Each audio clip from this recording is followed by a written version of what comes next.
বন্ধুরা, তিনটা ত্রিভুজ থেকে ছোটদের জন্য আমরা সুন্দর একটি দৃশ্য ড্রয়িং করব। ছোটদেরকে দেখান এবং শেখান সুন্দর এই ড্রয়িংটি। আশা করছি তারা সহজেই শিখতে পারবে। এভাবে 1 2 3 4 অথবা 5টি আমরা দাগ দিলাম। এই মাঝের বড় ত্রিভুজের নিচে দেখুন এভাবে একটি দাগ দিব এবং এই দাগটা আমরা ডাবল করব। এরপর দেখুন এটার সাথে এটা মিলে দিব এবং মাঝে একটি দরজা আঁকবো। এটা ঘর আঁকছি, আপনারা নিশ্চয়ই বুঝতে পাচ্ছেন। ঘরের পাশে দুইটা জানালা, দরজার পাশে দরজার মাঝে একটা দাগ দিব। এরপর দেখুন এখান থেকে এভাবে একটা দাগ, দুইটা দাগ দুই দিকে এভাবে। আশা করছি এই দাগটা আপনারা দিতে পারবেন এবং সোনামণিরাও সহজেই পারবে। আমি এমন কিছু শেখাই না যেটা কঠিন হবে। এরপর দেখুন এখান থেকে একই রকম করে দুইটা দুইটা করে দাগ দুই পাশে দিব। এটা হচ্ছে গাছের শেপ, একটু পরে আপনারা বুঝতে পারবেন।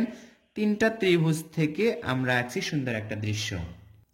গাছের নিচে এভাবে দুইটা দাগ এবং এই তো এই দেখুন ঘাসের মতো করে দিলাম।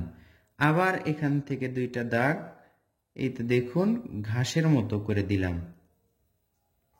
এবার দেখুন এই দরজা থেকে এইভাবে এসের মতো করে ভাঁজ করে দিলাম। এই তো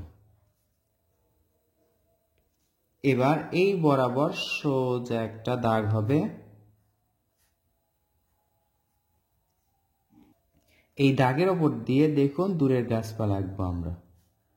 এবার আকাশে দুই একটি মেঘের খণ্ড এঁকে একটা সূর্য আঁকলেই আমাদের দৃশ্য আঁকা শেষ হয়ে যাবে। দেখুন এই তো ছোট্ট করে আরেকটা, এই পাশে আরেকটা। এগুলো হচ্ছে সাদা মেঘের খণ্ড আকাশে ভাসছে। এখানে আমরা একটি সূর্য আঁকবো। সূর্য আঁকার পর সূর্যতে সূর্যরশ্মি আঁকবো।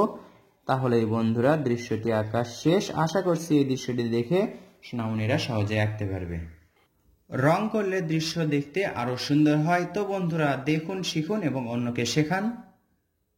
ভিডিওটি কেমন লাগলো তা কমেন্ট বক্সে আপনার মূল্যবান মতামতটি জানিয়ে দিন।